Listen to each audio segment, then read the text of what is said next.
All right, here with Dan Roche after the Red Sox won the season opener against the Texas Rangers. And Dan, you and I were talking about this before we hopped on air. That was as fun a game as you could ask for to kick off a season. I think it was the perfect opener for the Red Sox in so many ways, Joe, because of the message coming out of spring training. Alex Cora saying, we're not in it just to kind of make ourselves feel good and be, possibly a contender. They feel like they are contenders. They're all about winning. I thought Alex Cora managed like that, and I think everybody in New England had a smile on their face last night after that impressive game.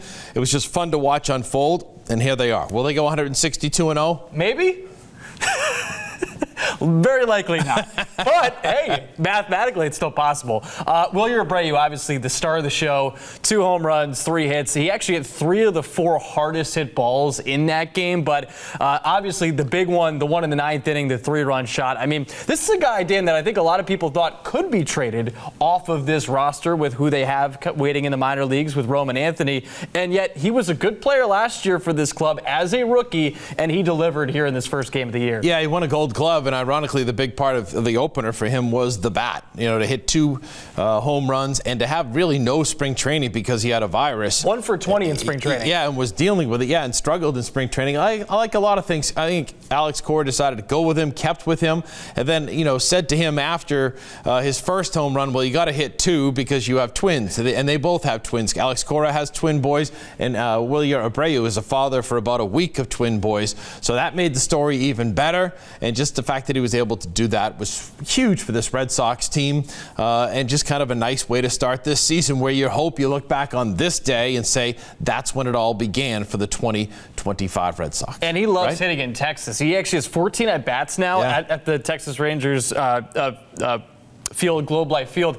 He's 8 for 14, 5 home runs. So we'll see if he can have a repeat here. Surprised the Rangers haven't inquired about him already, right? Right. That could have been a team that I've been asking about Wilyer Abreu. Garrett Crochet, we saw him make his Red Sox debut. 2 runs, 5 innings, a little bit spotty with the command. What'd you make of his outing? I thought he got squeezed a couple of times. That was obvious, but at the same time, he admitted himself that he threw too many pitches, especially in the first couple of innings. Then settled down. It was a nice scene in the dugout where Alex Cora was trying to explain to him why he was taking him out, and he wanted nothing to do with that. That's what you want from your newfound ace in a guy like Crochet. So for that first outing, I think you'll take it. I thought it was a nice sign to see somebody that big and throwing hard on the mound in game 1 for this Red Sox team that kind of sets the tone with their pitching. And let's face it, Joe, if they're going to do anything, right, they're going to have to do it with starting pitching, bullpen, and that offense. Let's hit on the bullpen. The bullpen was spectacular in that opening game against the Rangers. And Garrett Whitlock, back in that role that he had in 2021,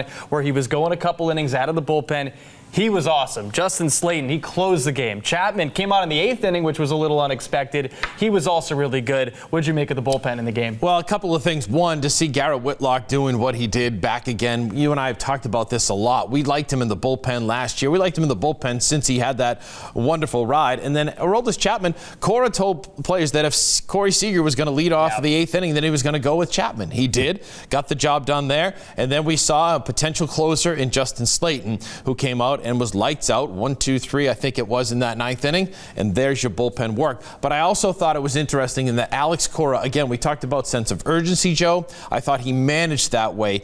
Game 1 from the start. Guys, this is what we're all about. We're all about winning. And I thought he managed that way in his use of the bullpen. So let's go get him. Let's attack. And I think that's another good sign for this Red Sox team. And that's the beauty of this year's roster, is that you have one of the best managers in the game in Alex Cora, and he finally has a roster to work with that is expected to win. And he obviously utilized it in a perfect way in that opening game against Texas. Final thing I wanted to talk about was Christian Campbell making his Major League debut. Those are always fun to watch, and he even said it after the game that he was a little bit jittery at the beginning. He felt like halfway through he kind of found himself a bit, but he gets his first hit of the game in the 9th inning, and you see the smile on his face when he comes back into the dugout and then after the game. Yeah, and he's looking at it after the game and everything else. That's a cool thing, and then to see his family in the crowd, Nesson showed that several times, and they talked to the parents. That's what it's all about, right? A guy that's kind of really rapidly gone through the organization from Georgia Tech, to see him have that smile on his face to earn that second base job is really cool. And the other part I like about this now, Joe, is that if we continue throughout this season, there are many storylines that I think we all know about that we'd like to see written, right? We'd like to see the fact that at some point Marcelo Meyer's going to come up and make his Major League debut. Roman Anthony's going to come up and make his debut, and maybe more than that, an impact from both of those players combined with all the players they have, plus the starting pitching, which is hurt right now, Crawford and Bayo and Giolito, to see them come up and help. This excitement about this team when it comes to 1 through 35, not just 1 through 26. So I think everyone's excited about it. And I know it's the season opener, and they could go 1-161, but at least for today, there's excitement in the air, and it's really cool to have that around Boston. And at least until tonight, which could change things. Yes. 162 now, still in play. No. But it'll be fun to watch. Yes, without a doubt. Dan, great to be talking about baseball. Yeah, happy weekend. And nice to have baseball back, too.